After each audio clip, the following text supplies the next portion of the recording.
At 103, Sister Jean publishes memoir of faith and basketball. At age 103, Sister Jean awakes daily at 5 a.m. She sits up quickly to avoid going to sleep again. I've got too much to do, she says. After prayers for the day ahead, she reads the Gospel on her tablet. Print by Luis Andres Anel, Associated Press, Thursday, February 16, 2023, Chicago. At age 103, Sister Jean awakes daily at 5 a.m. She sits up quickly to avoid going to sleep again. I've got too much to do, she says.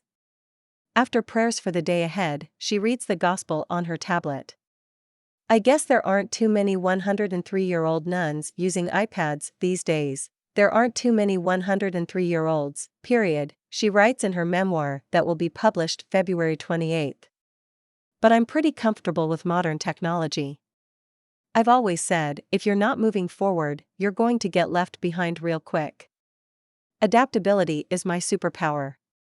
In Wake Up with Purpose, What I've Learned in My First 100 Years, Sister Jean Dolores Schmidt tells her life story, offers spiritual guidance, and shares some of the lessons she's learned.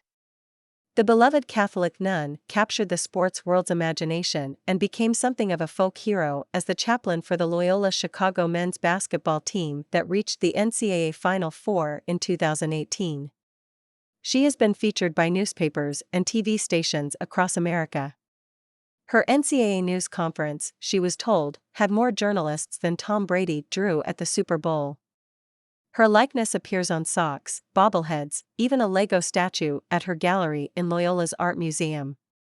She sees the attention as a holy opportunity to tell her story and share what she's learned, to help others wake up with purpose. Among her priorities, there's little that she enjoys more than talking with young people. I love life so much and enjoy being with young people, she told the Associated Press.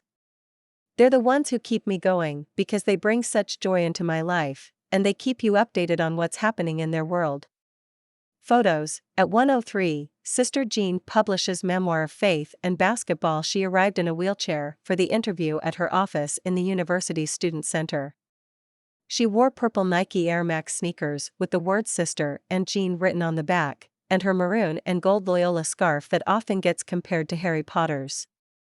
She smiled warmly and waved to prospective students and shook hands with current students, asking them about their classes.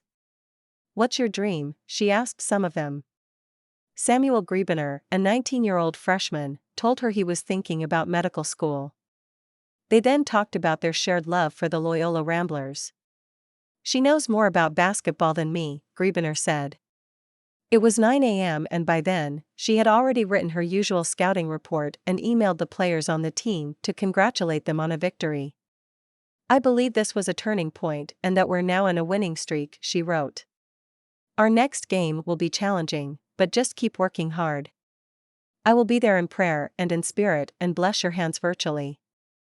In her office, surrounded by bobbleheads, posters, and pins with her image, she studied game stats carefully in preparation to meet with the team at practice. Before a pizza lunch at the nearby cafeteria, she met other students. Katharina Benton, a 20-year-old junior, told Sister Jean she had decided to attend Loyola because of its excellent programs in psychology and women and gender studies. And also because of you, she told the nun. Everyone loves Sister Jean, Benton said later, recalling that she first met the nun during a tour of Loyola when she was in high school. There's not a single unkind bone in her body, and she represents our values. She's the embodiment of compassion. Born in San Francisco in 1919, Sister Jean grew up in a devoutly Catholic family. She witnessed the impact of the Great Depression, World War II, and the building of the Golden Gate Bridge, which she recalls crossing on foot when it opened in 1937. Her religious calling, she said, came at the age of 8. She was in 3rd grade when she met a kind, joyful teacher who belonged to the Sisters of Charity of the Blessed Virgin Mary. Brimming with admiration, she would pray every day, "Dear God, help me understand what I should do, but please tell me I should become a BVM sister," she recounts in her memoir, co-written with sportswriter/broadcaster Seth Davis. I guess God listened to me on that one, she writes. She followed her calling to the Order's mother house in Dubuque, Iowa, where she made her vows. She went on to teach at Catholic schools in Chicago and Southern California, where she also coached girls basketball, before she ended at Mundelein College on the Chicago lakefront in the 1960s. The school became affiliated with Loyola in 1991, and Sister Jean was hired to help students with the transition. In 1994, she was asked to help student basketball players boost their grades, the booster shooter she called herself, and later that year she was named chaplain of the men's basketball team. The role, she writes in her memoir, became the most transformational and transcendent position of her life. Sports are very important because they help develop life skills, she said. And during those life skills, you're also talking about faith and purpose. Her motto, worship, work, win. I know that God will call me when He wants me. So, I just feel I have a lot more work to do, she said.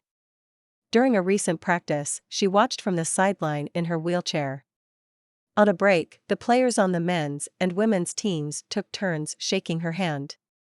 Her consistency is incredible, said senior forward Tom Welch, 22. She does it every day, every game. She brings the same energy to our pre-game prayers. She also breaks down the strengths and weaknesses of the rivals in her scouting report.